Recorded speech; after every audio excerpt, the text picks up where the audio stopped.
अत्यंत पिछड़ा वर्ग में 33.58% परिवार गरीब है। तो ये एक महत्वपूर्ण जानकारी है। इसके अलावा अनुसूचित जाति के बारे में अगर बोले तो बिहार में इनकी जो आर्थिक स्थिति है बेहद खराब है। लगभग 42.91% परिवार गरीब हैं। इसके अलावा अनुसूचित जनजाति में अगर बात करें तो लगभग 42.70% ऐसे परिवार हैं जो गरीब हैं। इसके अलावा अगर प्रतिवेदित जातियों को अगर तो लगभग 23% परिवार गरीब हैं। तो ये कुछ पूर्ण जानकारी है। लगातार ऐसे ऐसे जानकारियां पहुंचती जाएगी तो हम अपने दर्शकों को बताते जाएंगे। लेकिन महत्वपूर्ण ये है, रिपोर्ट की चर्चा काफी थी, वो रिपोर्ट आनंद आप हमारे साथ बने रहिए। आनंद हमारे साथ बने रहिए। इस वक्त प्रोफेसर संजय कुमार हमारे साथ जुड़ गए हैं, CSDS। सीधे तौर पर संजय जी, जो हम पहले दिन से जब जातीय रिपोर्ट आई थी तब भी हमारी आपसे बातचीत हुई थी, उस वक्त भी हमने यही कहा था कि सिर्फ जातीय गणना में जातियों की संख्या कितनी हुई, बढ़ी कि घटी, ये महत्वपूर्ण नहीं है।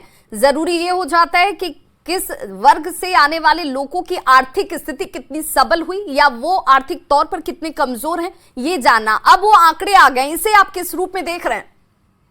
बिल्कुल जिस तरह का अनुमान लगाया जा रहा था उसी तरह के आंकड़े हैं। अगर आप उच्च वर्ग को देखें, उच्च जातियों को देखें तो उनमें गरीबों की स्थिति की संख्या सबसे कम है। और जैसे जैसे आप जाति के आधार पर निचले तबके की ओर जाएंगे आपको गरीबों की संख्या ज्यादा दिखाई पड़ेगी। अगर आप ओबीसी में देखें तो 33% पिछड़े गरीब में है। अगर आप अत्यंत पिछड़ों को देखें तो उनमें भी तकरीबन कमोबेश उतनी ही संख्या है। अगर आप दलितों को देखें तो उनमें थोड़ी ज्यादा दिखाई पड़ती है। तो कोई मतलब आश्चर्यजनक आंकड़े नहीं है। जिस तरह के अनुमान लगाए जा रहे थे उसी तरह के अनुमान है, लेकिन ये अंतर दिखाई पड़ता है कि अगर आप ऊंची जातियों में देखें तो गरीबों की संख्या थोड़ी कम है और पिछड़ी जातियों में गरीबों की संख्या ज्यादा है। तो जिस बात की चर्चा हो रही है कि पिछड़ों को के लिए कम से कम कुछ रिजर्वेशन या उस तरह के कुछ प्रावधान की जरूरत है जिससे उनका उत्थान हो सके, तो उस नजरिए से आंकड़े उसी ओर इशारा कर रहे हैं कि इसकी शायद जरूरत है। संजय जी, चूंकि अनुसूचित जाति और जनजाति की बात करें तो ये वो प्रतिशत है, ये वो मार्जिन है जो सबसे ज्यादा गरीबी रेखा के नीचे रहने वाले लोगों की तरफ इशारा कर रहा है, क्योंकि तकरीबन 42% से ज्यादा लोग गरीबी रेखा के नीचे हैं। तो ऐसे में क्या सरकार, चाहे वो कोई भी सरकार हो, क्या सरकार अब अपने विकास के रोड मैप को इनके आधार पर बनाएगी, इनकी स्थिति में बदलाव लाने के लिए, तब्दीली लाने के लिए कोई स्ट्रेटेजी अपनाएगी, या सिर्फ आंकड़े आ गए बस हो गया? नहीं, मुझे लगता है अपेक्षा तो यही है, होनी तो यही चाहिए कि आंकड़ों के सहारे ही वेलफेयर पॉलिटिक्स की जाती है, वेलफेयर मेजर्स लिए जाते हैं।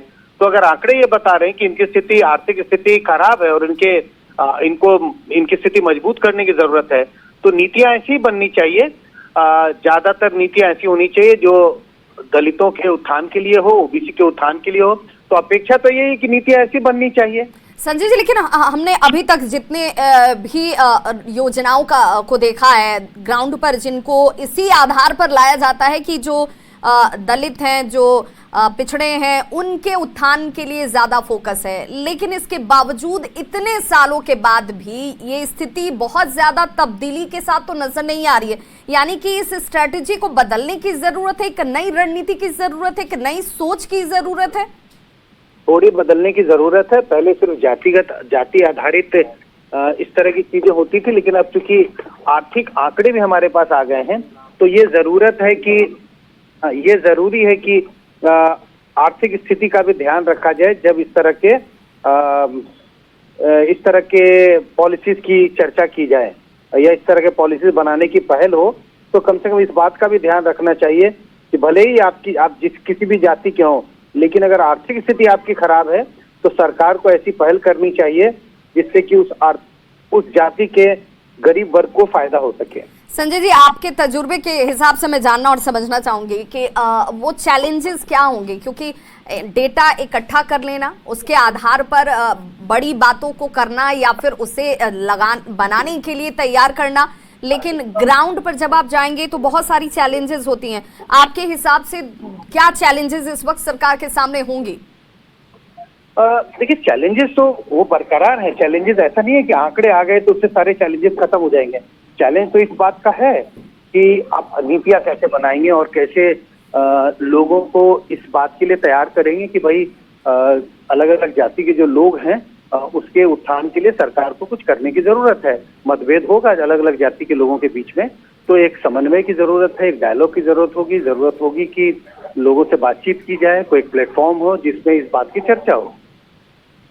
बिल्कुल, यानी कि उन लोगों की भागीदारी बढ़ाया जाना जिन लोगों के जरिए उस तबके तक पहुंचकर बेहतर तरीके से कार्यान्वयन हो सके कार्यों का, योजनाओं का, ये बहुत इंपॉर्टेंट हो जाता है इस वक्त। बिल्कुल बिल्कुल बिल्कुल बिल्कुल, मुझे लगता है कि जिसको कहते हैं पार्टिसिपेटरी मोड, तो कुछ इसमें डायलॉग की जरूरत है, कुछ इसमें लोगों को शामिल करने की जरूरत है, इसमें सहमति बनाने की जरूरत है। अगर आप सहमति बना पाए तो इस तरह की नीतियों को इम्प्लीमेंट करना ज्यादा आसान हो जाएगा। सहमति बनाने की पहले आवश्यकता होगी और मुझे लगता है सरकार को इसके लिए पहल करनी चाहिए। संजय जी, हम अमूमन ये मानते हैं कि जो शिक्षित हैं वो आर्थिक तौर पर मजबूत होंगे, वो आगे बढ़ेंगे, सबल होंगे, सशक्त होंगे। तो अब इन आंकड़ों के बाद हम ये मानकर चलें कि जो लोग चाहे वो अति पिछड़े हों, जनजाति तौर पर आने वाले लोग हों, इन सभी लोगों में अभी भी शिक्षा के स्तर में बहुत ज्यादा तब्दीली नहीं हुई है, बहुत ज्यादा लोग शिक्षित नहीं हैं। बिल्कुल, आंकड़े तो ये बता रहे हैं, हालांकि शिक्षा के आंकड़े तो नहीं अभी देखे हमने, लेकिन ये बता रहे हैं कि जो नीची जाति, जो निचली जातियों से हैं, जो कमजोर जातियों से हैं, उनकी आर्थिक स्थिति खराब है अभी भी। भले ही सरकार ने 70 साल से प्रावधान रखे हैं रिजर्वेशन के, एजुकेशनल इंस्टीट्यूशन में भी उनको अलग अलग तरह की सहायता मिलती है, लेकिन फिर भी अभी भी उनको उतना फायदा नहीं मिला है जितनी हम अपेक्षा करते थे। और ऐसा लगता है कि अभी भी निम्न वर्ग के लोग हैं, जो गरीब वर्ग के लोग हैं, जो नीची जाति के लोग हैं, उनको अभी भी सरकार के देने की जरूरत है। संजय जी, चूंकि जो आंकड़े भी हम अपने दर्शकों को लगातार दिखा रहे हैं कि सामान्य वर्ग की हम जब बात करें तो उसमें 25.09% लोग गरीबी रेखा के नीचे हैं, वो गरीब परिवार में आते हैं। ऐसे में सबसे ज्यादा उन सामान्य वर्ग में गरीबों की बात की जाए तो ज्यादा गरीबों का अनुपात भूमिहार जाति में बताया जा रहा है। इसके पीछे क्या आपको वजह नजर आती है? क्योंकि जब बात शिक्षा की होगी, जमीन जायदाद की होगी, तो क्या ये माने कि वहां पर भूमिहार जाति में लोग गरीब हैं, तो उसके पीछे का आधार क्या होगा? कह पाना बहुत मुश्किल है इस वक्त कि इसकी वजह क्या होगी, लेकिन अगर आप ऊंची जाति के अलग अलग लोगों को के आधार से देखेंगे तो काफी चीजें निकल के आएंगी। लेकिन इस वक्त तो मुझे लगता है जो थोड़े से जो आंकड़े हमारे सामने हैं, उससे इस बात की समीक्षा करना मुश्किल है कि भूमिहार जाति में गरीब तबके के लोगों का अनुपात क्यों है। मुझे लगता है कुछ अभी और आंकड़ों की जरूरत है, देखने की और विश्लेषण की जरूरत होगी, तभी कुछ निष्कर्ष पे पहुंचा जा सकता है। संजय जी, एक और महत्वपूर्ण आंकड़ा हमारे पास आ गया है, 22.67%। ये लोगों के पास 1 से 5वीं तक की शिक्षा है। ये बड़ी जानकारी सामने आ रही है। 14.33% लोगों के पास 6 से 8वीं तक की शिक्षा, यानी कि इतने पढ़े लिखे लोग इस प्रतिशत के रूप में सामने आ रहे हैं। 9.19% लोगों को 11वीं से 12वीं तक की शिक्षा प्राप्त है। 7% से ज्यादा आबादी जो है वो ग्रेजुएट बताई गई है। यानी कि जिस शैक्षणिक स्थिति की हम बात कर रहे थे, वो शैक्षणिक स्थिति इस रूप में सामने है कि बिहार में आबादी की शैक्षणिक स्थिति क्या है। तो ये वो आंकड़े हैं, देख लीजिए इस वक्त न्यूज 18 बिहार झारखंड के टीवी स्क्रीन पर। 22.67% आबादी जो है वो पहली से लेकर दूसरी तक शिक्षित बताई जा रही है। 14.33% लोग जो हैं वो बताए जा रहे हैं कि दूसरी से लेकर के चौथी तक, और 7% से ज्यादा लोग ग्रेजुएट बताए गए हैं। तो ये वो आंकड़े हैं।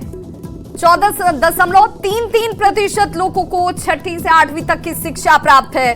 14.71% लोगों को 9वीं से 10वीं तक की शिक्षा प्राप्त है। 9.19% लोगों को 11वीं और 12वीं तक की शिक्षा प्राप्त है। ये वो शैक्षणिक स्थिति है इस वक्त।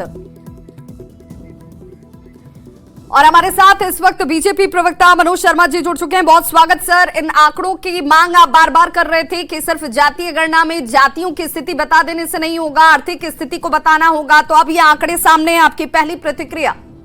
जी हाँ, बिल्कुल। हम लोग को सामने आर्थिक के जो और शैक्षणिक जो आंकड़े आए हैं ये बेहद भयावह है।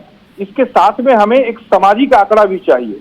ये जो शैक्षणिक आंकड़ा है ये दर्शाता है कि बिहार में पिछले कितने वर्षों से शिक्षा की क्या व्यवस्था रही।